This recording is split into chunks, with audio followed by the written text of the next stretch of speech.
तो हम लोग पढ़ रहे हैं नॉन स्पॉन्टेनियस प्रोसेस। तो नॉन स्पॉन्टेनियस प्रोसेस किसको बोलते हैं? The process which has no natural tendency और अर्ज टू अकर। मतलब इसका कोई नेचुरल टेंडेंसी होने का नहीं है, इसके अंदर कोई भूख नहीं है कि ये प्रोसेस आगे बढ़े, ठीक है ना। इसके अंदर वैसी कोई भूख नहीं है, लेकिन इसका मतलब ये नहीं है कि ये प्रोसेस होगा ही नहीं, ये भी मतलब नहीं है। नॉन स्पॉन्टेनियस प्रोसेस होगा ही नहीं ऐसा बात नहीं है, प्रोसेस होगा लेकिन इसके पीछे लगा रहना पड़ेगा।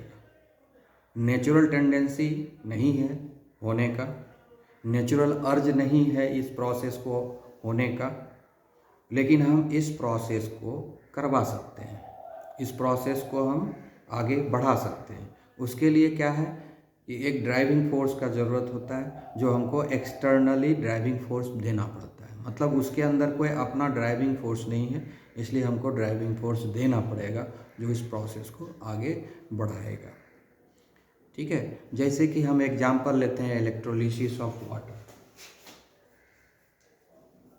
ठीक है। इलेक्ट्रोलिसिस ऑफ वाटर, इलेक्ट्रोलिसिस ये नॉन स्पॉन्टेनियस रिएक्शन, हाइड्रोजन और ऑक्सीजन गैस में कन्वर्ट होता है, ठीक है। तो ये क्या है, ये जो प्रोसेस ऑफ इलेक्ट्रोलिसिस है ये तब तक ही चलता है जब तक हम इलेक्ट्रिसिटी पास कराते हैं। जैसे इलेक्ट्रिसिटी पास कराना बंद कर देते हैं प्रोसेस रुक जाता है, फिर इलेक्ट्रिसिटी पास कराना शुरू करते हैं, फिर ये प्रोसेस चलता है। जैसे ही फिर बंद किए फिर से इलेक्ट्रोलिसिस प्रोसेस रुक जाएगा। यानी इसका जो डिसोसिएशन है, इलेक्ट्रोलाइटिक डिसोसिएशन, इलेक्ट्रोलाइटिक स्प्लिटिंग जो है, ये तब तक होता है जब तक हम इलेक्ट्रिसिटी इस वाटर में पास कराते रहते हैं। जैसे इलेक्ट्रिसिटी रोक देते हैं ये दोनों गैस बनना बंद हो जाता है, फिर से इलेक्ट्रिसिटी उसमें देना शुरू करते हैं तो फिर से हाइड्रोजन ऑक्सीजन बनना शुरू हो जाता है, फिर जैसे बंद करते हैं फिर रुक जाता है। मतलब क्या हुआ, एक ड्राइविंग, तो यहाँ पर इलेक्ट्रिसिटी क्या कर रहा है, ड्राइविंग फोर्स का काम कर रहा है। जब तक इलेक्ट्रिसिटी दे रहे हैं तब तक ये प्रोसेस आगे बढ़ रहा है, जैसे इलेक्ट्रिसिटी रोक देते हैं तो ये प्रोसेस आगे नहीं बढ़ता है। तो ये हुआ नॉन स्पॉन्टेनियस प्रोसेस, इसमें नेचुरल टेंडेंसी होने का नहीं है। नेचुरल टेंडेंसी, इसी प्रोसेस को आगे बढ़ने का नेचुरल टेंडेंसी नहीं है, इसके अंदर भूख नहीं है कि प्रोसेस हम आगे बढ़ाएं, लेकिन अगर हम उसके पीछे लगे रहें तो प्रोसेस होगा। मतलब इसका मीनिंग ये नहीं है कि नॉन स्पॉन्टेनियस प्रोसेस होगा ही नहीं, प्रोसेस तो होगा लेकिन उसके पीछे एक driving force, external driving force देना पड़ेगा जो कंटिन्यूस उसके पीछे लगा रहेगा। जब तक उसके पीछे लगा रहेगा तभी तक वो रिएक्शन होगा, ठीक है। तो ये है नेचुरल टेंडेंसी नहीं है इसमें, इसलिए नॉन स्पॉन्टेनियस प्रोसेस है, ठीक है। क्योंकि जब तक इलेक्ट्रिसिटी देंगे तभी तक ये प्रोसेस आगे बढ़ेगा, इसलिए ये हो गया इलेक्ट्रोलिसिस ऑफ वाटर, हो गया नॉन स्पॉन्टेनियस प्रोसेस, ठीक है। ओके, तो अब देखिए कि अब हम लोग पढ़ रहे हैं क्राइटेरिया ऑफ स्पॉन्टेनिटी। मतलब स्पॉन्टेनियस प्रोसेस होने के लिए कौन कौन सा क्राइटेरिया होना चाहिए, कौन कौन से क्राइटेरिया को फॉलो करना चाहिए जब स्पॉन्टेनियस प्रोसेस को शुरू चलना है, तो है ना, क्या क्या क्राइटेरिया, उस सब पर सोचना शुरू करेंगे। तो हम लोगों को बहुत सारा स्पॉन्टेनियस रिएक्शन को स्टडी करेंगे, तब अल्टीमेटली हमारे पास आएगा कि परफेक्ट क्राइटेरिया क्या है कि कब कोई स्पॉन्टेनियस रिएक्शन होगा, शुरू होगा, ठीक है ना। तो हम लोग कुछ स्पॉन्टेनियस रिएक्शन, ये सारा स्पॉन्टेनियस रिएक्शन है। ये देखिए 1 2 3 रिएक्शन है, ये 3 रिएक्शन हाइड्रोजन और ऑक्सीजन का reaction, combustion of hydrogen, combustion of carbon and combustion of petrol. Combustion of hydrogen, combustion of carbon and combustion of petrol, ये 3 है, तीनों कंबशन रिएक्शन है। तीनों में एनर्जी रिलीज हो रहा है। मतलब क्या हो रहा है कि एनर्जी डिक्रीज हो रहा है, प्रोसेस का एनर्जी डिक्रीज हो रहा है। एनर्जी डिक्रीज होता है तो स्टेबिलिटी की तरफ जाता है। तो कोई भी कहेगा कि हाँ भाई डिक्रीज इन इंथैल्पी हो जो है क्राइटेरिया हो सकता है, किसके लिए क्राइटेरिया हो सकता है डिक्रीज इन इंथैल्पी। यानी इंथैल्पी अगर नेगेटिव है, अगर इंथैल्पी नेगेटिव है तो इसका मतलब है कि स्पॉन्टेनियस प्रोसेस का क्राइटेरिया होगा, क्योंकि एनर्जी डिक्रीज हो रहा है। इंथैल्पी डिक्रीज हो रहा है तो स्टेबिलिटी की तरफ तो जा ही रहा है, और ये सब स्पॉन्टेनियस प्रोसेस है तो हम बोल सकते हैं। लेकिन फिर हम देखते हैं कि यहाँ पर इंक्रीज इन इंथैल्पी है, increase in enthalpy.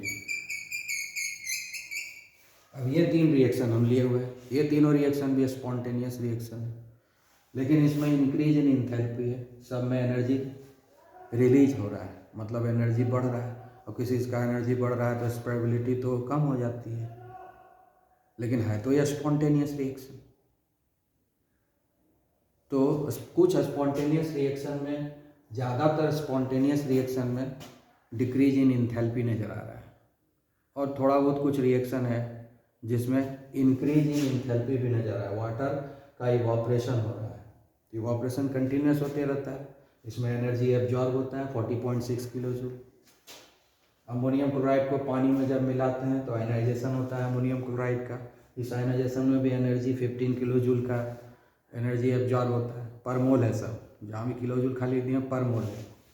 Mercury oxide है, इसको 903 किलो जूल जब देते हैं तब इसका डिसोसिएशन होता है, फिर मर्करी लिक्विड फॉर्म में बनता है, फिर ऑक्सीजन गैस बनता है, तो डिसोसिएशन ऑफ मर्करी ऑक्साइड हुआ। और ये तीनों जो है स्पॉन्टेनियस प्रोसेस है, बस एक बार इनिशिएट करने की ज़रूरत है, रिएक्शन अपने आप होता है। ये दोनों को तो इनिशिएट भी नहीं करना, इसको इनिशिएट कर देना, ये दोनों को तो खाली मिक्स कर देना, अपने आप शुरू हो जाएगा। इसमें था इनिशिएशन लगेगा, हीटिंग स्टार्ट करेंगे, ठीक है, उसके बाद जो है अपने आप ये डिसोसिएशन शुरू हो जाएगा। तो ये सब क्या स्पॉन्टेनियस प्रोसेस है। तो कुछ स्पॉन्टेनियस प्रोसेस में इंथैल्पी इंक्रीज कर रहा है, मतलब डेल्टा एच का पॉजिटिव वैल्यू आ रहा है, चेंज इन इंथैल्पी पॉजिटिव हो रहा है। कुछ स्पॉन्टेनियस रिएक्शन है जिसमें कि चेंज इन इंथैल्पी जो है नेगेटिव हो रहा है, ठीक है। तो दोनों चीज़ हो रहा है, चेंज इन इंथैल्पी नेगेटिव भी हो रहा है, पॉजिटिव भी हो रहा है, इंथैल्पी डिक्रीज भी कर रहा है, इंथैल्पी इंक्रीज भी कर रहा है कुछ में। इसका मतलब क्या हो गया कि चेंज इन इंथैल्पी अकेले क्राइटेरिया नहीं हो सकता है।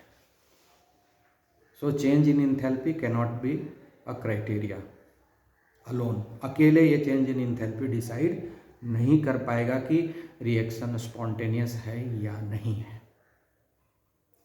इसके साथ और भी कोई क्राइटेरिया को हमको खोजना पड़ेगा, ठीक है। So change in enthalpy, so change in enthalpy cannot decide spontaneity, cannot decide spontaneity, ठीक है। Change in enthalpy alone, change in enthalpy alone cannot decide spontaneity, यानी चेंज इन इंथैल्पी से हम स्पॉन्टेनियस प्रोसेस है या नहीं है इस बात का डिसीजन नहीं ले सकते हैं, ठीक है। तो दूसरा कोई फैक्टर भी हमको देखना पड़ेगा। अभी तक जो थर्मोडायनामिक फंक्शन पढ़े हैं, इंटरनल एनर्जी और इंथैल्पी, अब एक और नया थर्मोडायनामिक फंक्शन पढ़ेंगे जिसका नाम है इंट्रॉपी, जिसको हम लोग अभी अब डिस्कस करेंगे, तब देखते हैं कि इंट्रॉपी डिसाइड कर पाता है कि नहीं, ठीक है। तो इस प्रकार से हम लोग आगे डिस्कस करते जाएंगे और फाइनली हम लोग निकाल लेंगे कि क्या क्राइटेरिया हो सकता है स्पॉन्टेनिटी का। तो हम लोग जो है अब एक नया क्राइटेरिया, नया थर्मोडायनामिक फंक्शन पढ़ेंगे जिसको हम लोग बोलते हैं इंट्रॉपी, ठीक है। तो इंट्रॉपी किसको बोलते हैं? Degree of disorder, degree of randomness. मतलब क्या हुआ कि अरेंजमेंट जो है फाजर्ड है, मतलब जहाँ मन तहाँ जैसे मन तैसे अरेंज हो गया, जितना ज़्यादा, जैसे बच्चे को हम एक लाइन से खड़ा कर दिए तो रैंडम है ना, वो एक लाइन में अरेंज किया हुआ है, रैंडमनेस नहीं है उसमें। जैसे कि सॉलिड होता है, सारा पार्टिकल का पोजीशन फिक्स होता है, एक ही जगह रहता है, और गैस है, सारा पार्टिकल फ्री है, जिधर मन उधर मूवमेंट कर रहा है, तो उसमें डिसऑर्डर है ना, उसमें डिसऑर्डर है, कैओस है। यानी एंट्रोपी का मतलब कैओस, अफरा तफरी फैला हुआ है, कुछ इधर समान है, कुछ उधर समान है, इधर सब जगह फैला हुआ है, सबको हम लोग बोलते हैं रैंडमनेस। इसी को बोलते हैं इंट्रॉपी। ठीक है, मतलब इनडिसिप्लिन जिसको बोलते हो, जितना ज़्यादा इनडिसिप्लिन उतना ज़्यादा इंट्रॉपी हो गया। और डिसिप्लिन हो गया, जितना ज़्यादा डिसिप्लिन इंट्रॉपी उतना कम हुआ, रैंडमनेस उतना कम हुआ। इनडिसिप्लिन जितना ज़्यादा हो गया, मतलब इंट्रॉपी का मीनिंग हुआ इनडिसिप्लिन, किसी का बात नहीं मानना, चलना फिरना अपना मन मर्जी, ये हो गया इनडिसिप्लिन। इनडिसिप्लिन को हम कंपेयर कर सकते हैं रैंडम, है ना, आई बात समझ में। तो डिग्री ऑफ रैंडमनेस, रैंडमनेस कितना ज़्यादा है, अरेंज नहीं है। बच्चों को लाइन में खड़े कर दिए, ठीक है, तो वो अरेंज हो गया। अब बच्चे को छोड़ दिए, चलो जैसे मन तैसे खड़े हो जाए, इधर उधर कैसे भी खड़े हो गए, है ना, जब प्रेयर हो रहा है इधर उधर कहीं भी खड़े हो गए, तो वो क्या हो गया, रैंडम हो गया, रैंडम अरेंजमेंट हो गया। जहाँ मन तहाँ खड़ा है, उसको कोई डिसिप्लिन नहीं है। इसी को बोलते हैं degree of disorder, degree of randomness. तो इंट्रॉपी क्या बताता है, डिसऑर्डर और डिग्री ऑफ रैंडमनेस को एक सिस्टम में। जैसे सबसे ज़्यादा जो इंट्रॉपी होता है वो गैसियस स्टेट में होता है, क्योंकि गैस का मॉलिक्यूल फ्री होता है, जहाँ मन तहाँ घूमते रहता है, उसका पोजीशन फिक्स नहीं है उसके पार्टिकल का, इसलिए सबसे ज़्यादा रैंडमनेस उसमें होता है, इसलिए सबसे ज़्यादा एंट्रोपी है। और सॉलिड में क्या होता है, सारे पार्टिकल का पोजीशन फिक्स है, एक जगह आके जमा रहता है, तो उसमें एंट्रोपी सबसे कम होता है। सॉलिड में एंट्रोपी सबसे कम होता है और गैस में एंट्रोपी सबसे ज़्यादा होता है, लिक्विड में मॉडरेट रहता है। ठीक है ना, तो बस यही देखना है कि इंट्रॉपी मतलब इनडिसिप्लिन, कितना ज़्यादा इनडिसिप्लिन है। जितना ज़्यादा इनडिसिप्लिन उतना ज़्यादा इंट्रॉपी, जितना ज़्यादा डिसिप्लिन उतना कम इंट्रॉपी। ठीक है, very simple language, you remember this, है ना। जब पार्टिकल्स एकदम डिसिप्लिन हो गया, एक जगह के अस्थिर हो गया, तो रैंडमनेस कम हो गया, तो इंट्रॉपी कम हो गया। और जब यही ज़्यादा हो गया, मतलब फ्री हो गया, गैसियस स्टेट में आ गया, यानी इनडिसिप्लिन बढ़ गया, ठीक है, तो हो गया इंट्रॉपी बढ़ गया, इंक्रीज हो गया। तो यही है इंट्रॉपी। अब इंट्रॉपी चेंज होता है, कहीं डिसिप्लिन बढ़ता है, कहीं डिसिप्लिन घटता है, तो उसी तरह इंट्रॉपी भी बढ़ेगा और घटेगा। तो जब चेंज होगा इंट्रॉपी में, तो चेंज इन इंट्रॉपी निकालेंगे, तो फाइनल इंट्रॉपी को हम इंट्रॉपी से माइनस करेंगे, उसको रिप्रेजेंट करेंगे डेल्टा एस से, तो ये हो गया चेंज इन इंट्रॉपी। तो अब हम लोग देखना चाहेंगे कि इंट्रॉपी, है ना, इंट्रॉपी जो है वो इंट्रॉपी क्राइटेरिया हो सकता है कि नहीं स्पॉन्टेनियस प्रोसेस का। इंट्रॉपी क्राइटेरिया हो सकता है कि नहीं स्पॉन्टेनियस प्रोसेस का। तो इसके लिए कुछ एग्जाम्पल लेंगे, देखते हैं क्राइटेरिया हो सकता है कि नहीं। ठीक है, ओके, तो इंट्रॉपी तो समझ गए। ठीक है, अब है कि इंट्रॉपी, चेंज इन इंट्रॉपी जो होता है, इसको जरा हम लोग देखते हैं। Change in entropy directly proportional, अगर कोई चीज़ है उसको अगर हीट एनर्जी सप्लाई कर देते हैं, जैसे कोई गैस है तो उसका गैसियस पार्टिकल का मूवमेंट हो रहा है, अगर उसको बाहर से हम हीट एनर्जी सप्लाई कर देंगे तो मूवमेंट और बढ़ जाएगा कि नहीं, मूवमेंट बढ़ जाएगा, यानी चेंज इन इंट्रॉपी और ज़्यादा हो जाएगा, चेंज इन इंट्रॉपी और ज़्यादा हो जाएगा। टेम्परेचर ठीक है ना, और हीट एनर्जी सप्लाई करेंगे एट कांस्टेंट टेम्परेचर, अगर हीट एनर्जी को सप्लाई कर देते हैं तो वो सारे हीट एनर्जी का यूज क्या करेगा, इंट्रॉपी को चेंज करने में, इंट्रॉपी को बढ़ाने में। रैंडमनेस बढ़ जाएगा कि नहीं, है ना, टेम्परेचर बढ़ने नहीं देंगे किसी सिस्टम का, लेकिन उसको हम हीट एनर्जी सप्लाई कर रहे हैं, तो क्या होगा, उसके अंदर जो रखा हुआ है सामान है ना, उसका काइनेटिक एनर्जी बढ़ जाएगा, वाइब्रेशनल मोशन बढ़ जाएगा, रोटेशनल मोशन बढ़ जाएगा, है ना, तो क्या होगा, रैंडमनेस बढ़ जाएगा, इंट्रॉपी बढ़ जाएगा। इसका मतलब change in entropy is directly proportional to the heat energy supplied at constant pressure. तो उसको हम लोग क्या करते हैं, heat energy supplied at the reversible process, धीरे धीरे सप्लाई कर रहे हैं, है ना, यानी heat supplied in reversible process. इसका मतलब होता है कि कांस्टेंट टेम्परेचर पर आइसोथर्मल प्रोसेस में हम हीट एनर्जी सप्लाई कर रहे हैं, तो उसके इंट्रॉपी में चेंज हो रहा है।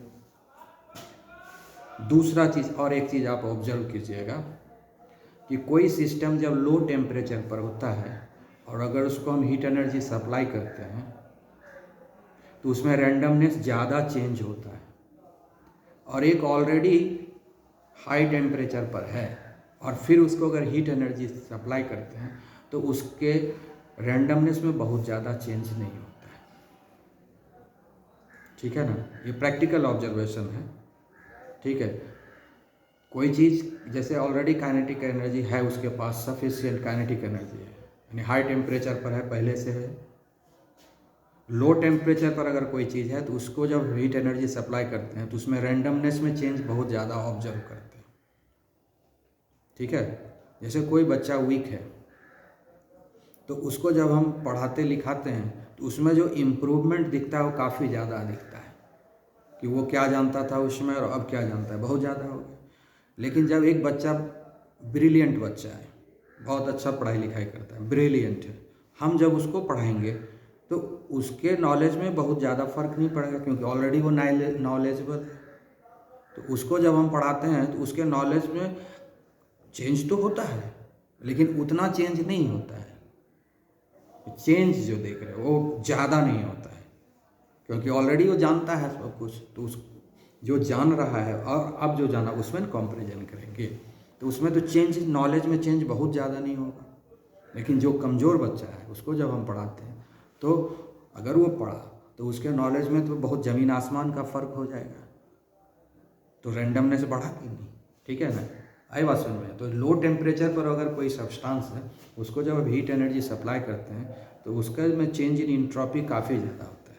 लेकिन जब वही हाई टेम्परेचर पर रहता है तो जब उसको हम हीट एनर्जी सप्लाई करते हैं तो उसका इंट्रोपी में बहुत कम चेंज आता है। यानी क्या हो गया, change in entropy is inversely proportional to the temperature.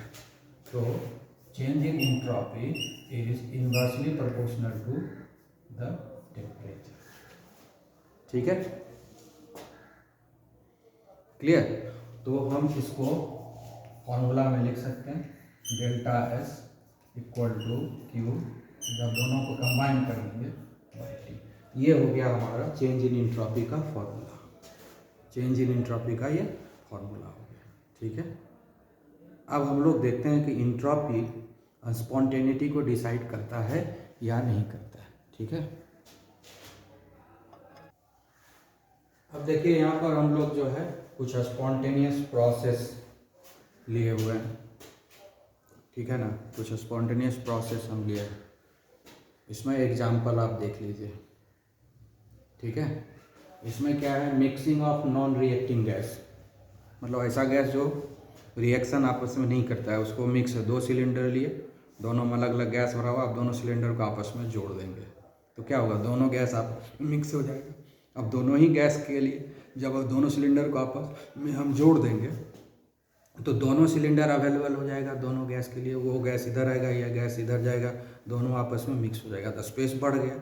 तो जो दोनों ही गैसियस का पार्टिकल है वो अपने दूर दूर अरेंज हो गया। पहले एक ही सिलेंडर में कंटेंट था, अब कुछ इस सिलेंडर में आ गया, कुछ इस सिलेंडर में आ गया। उसी तरह इस सिलेंडर का कुछ इसमें रह गया, कुछ इसमें आ गया। तो इस तरीके से क्या हुआ, दोनों आपस में मिक्स हो गया। मिक्सिंग होने के चलते क्या हो गया, जैसे एक में नाइट्रोजन गैस है, एक में हाइड्रोजन गैस है, दोनों को मिक्स होने के लिए छोड़ दिए। तब नाइट्रोजन जो है इसमें आ गया, हाइड्रोजन इसमें भी आ गया, तो दोनों में अब नाइट्रोजन एंड हाइड्रोजन आ गया। पहले नाइट्रोजन एक ही सिलेंडर में था, हाइड्रोजन एक ही सिलेंडर में था, तो हाइड्रोजन हाइड्रोजन सब नज़दीक नज़दीक था, नाइट्रोजन नाइट्रोजन सब नज़दीक नज़दीक में था। जब दोनों मिल गया तो क्या हुआ, कुछ नाइट्रोजन इसमें चला गया, कुछ इसमें, कुछ हाइड्रोजन इसमें है, कुछ हाइड्रोजन इसमें आ गया। यानी हाइड्रोजन के मॉलिक्यूल के बीच में डिस्टेंस बढ़ गया कि नहीं, तो रैंडमनेस बढ़ गया, इंट्रोपी बढ़ गया, मूवमेंट बढ़ गया, घूमने फिरने के लिए जगह भर गया, तो ज़्यादा मूवमेंट ज़्यादा होने लगा उसमें, तो क्या हो गया, इंट्रोपी बढ़ गया, रैंडमनेस बढ़ गया। ठीक है, दूसरा है spread of 1 drop of ink on colour in water. जैसे एक गिलास पानी ले लेंगे, एक बूंद कलर डाल दें या एक बूंद इंक उस पर डाल देंगे, धीरे धीरे वो पूरे गिलास में फैल जाएगा। ये तो स्पॉन्टेनियस प्रोसेस है। तो क्या होगा, रैंडमनेस बढ़ गया ना। जब वो एक बूंद था 10 पार्टिकल सब नज़दीक नज़दीक था, जब पूरे ग्लास में फैल गया तो क्या हो गया, बहुत दूर दूर में फैल गया, चारों तरफ फैल गया, तो इंट्रोपी बढ़ गया ना। तो चेंज इन इंट्रोपी हो गया, पॉजिटिव हो गया। Tray containing red ball and white ball, 2 container ले लेंगे, एक में रेड बॉल लेंगे, एक में वाइट बॉल ले लेंगे, या एक ही कंटेनर रहेगा, आधा में रेड बॉल रख देंगे, आधा में वाइट बॉल रख देंगे, है ना। एक ट्रे लेंगे, एक तरफ रेड बॉल रख देंगे, एक तरफ वाइट बॉल रख देंगे, उसका ट्रे को हिला देंगे, क्या होगा, बॉल सब इधर उधर मिक्स हो जाएगा। पहले जब एक जगह रेड बॉल था, सारे रेड बॉल के बीच में डिस्टेंस कम था और वाइट बॉल के बीच जिसमें डिस्टेंस कम था। अब दोनों जब मिक्स हो गया तो रेड बॉल का डिस्टेंस बढ़ गया, वाइट बॉल का डिस्टेंस बढ़ गया, यानी रेंडमनेस बढ़ गया। अब ये रेंज नहीं रहा जैसा पहले रखे थे रेंज, तो इंट्रॉपी बढ़ गया। तो ये सारा क्या है, स्पॉन्टेनियस प्रोसेस। ये सब प्रोसेस में क्या हो रहा है, इंट्रॉपी बढ़ रहा है, ये सब में इंट्रॉपी बढ़ रहा है और स्पॉन्टेनियस प्रोसेस भी है। अब इधर हम एग्जांपल लेते हैं, फ्रीजिंग ऑफ वाटर।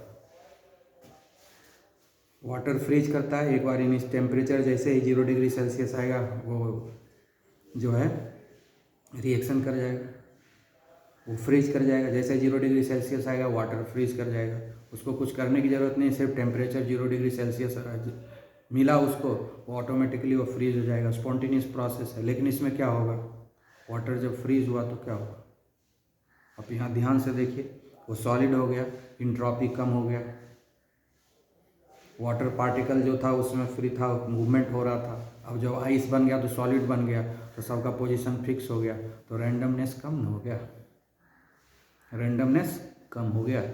तो जब रेंडमनेस कम हो गया तो इंट्रॉपी कम हो गया, तो यहाँ पर इंट्रॉपी डिक्रीज हो रहा है, निगेटिव हो रहा है। दूसरा जो है नाइट्रोजन और हाइड्रोजन का हम जो रिएक्शन कराते हैं एक पर्टिकुलर कंडीशन में, तो रिएक्शन इनिशिएट करते हैं, रिएक्शन हो जाता है, ठीक है। जो जो इसको कंडीशन है वो कंडीशन सेटिस्फाई कर देंगे, ऑटोमेटिक रिएक्शन होता है, स्पॉन्टेनियस है, ठीक है। तो अमोनिया गैस बनता है। अब देखिए 1 मोल ऑफ, ये कितना है 1 मोल, ये कितना है 3 मोल, तो टोटल कितना हो गया 4 मोल। तो इधर गैस कितना है 4 मोल है, और इधर ये अमोनिया गैस कितना बना है 2 ही मोल बना है, तो नंबर ऑफ मोल कम ना हो गया, नंबर ऑफ मोल कम हो गया, तो रेंडमनेस भी कम हो गया। पहले नंबर ऑफ मोल ज़्यादा था, 4 मोल था, तो ज़्यादा जगह ले रहा था, अब वो 2 मोल हो गया, तो रेंडमनेस क्या हो जाएगा, कम हो जाएगा। जब बच्चा कम रहेगा तो इनडिसिप्लिन कम होगा। तो यहाँ पर क्या हो रहा है कि इंट्रॉपी घट रहा है, तो इंट्रॉपी जो है बढ़ भी रहा है, इंट्रॉपी इंक्रीज कर रहा है, इंट्रॉपी डिक्रीज कर रहा है, दोनों स्पॉन्टेनियस रिएक्शन का। यानी इंट्रॉपी से भी डिसाइड नहीं कर सकते हैं कि यह स्पॉन्टेनियस होगा या नहीं होगा। यानी इंट्रॉपी भी अकेले डिसाइड नहीं कर पाएगा कि कोई प्रोसेस स्पॉन्टेनियस है या नहीं है। इंथैल्पी भी डिसाइड नहीं कर पाया, क्योंकि कुछ वहाँ भी इंथैल्पी डिक्रीज भी हो रहा है, इंक्रीज भी हो रहा है स्पॉन्टेनियस प्रोसेस में। उसी तरह से स्पॉन्टेनियस प्रोसेस में इंट्रॉपी इंक्रीज भी हो रहा है, डिक्रीज भी हो रहा है, दोनों तरह का फिनोमेनन आ रहा है। यानी अकेले इंथैल्पी, अकेले इंट्रॉपी डिसाइड नहीं कर पाएगा कि गिवन रिएक्शन जो है वो ये स्पॉन्टेनियस है या नहीं है, तो ये दोनों मिल के डिसाइड करेगा, ठीक है। आई बात समझ में। तो वो चीज़ें हम लोग अब आगे डिस्कस करेंगे, ठीक है, आगे के क्लास में। आज बस इतना ही।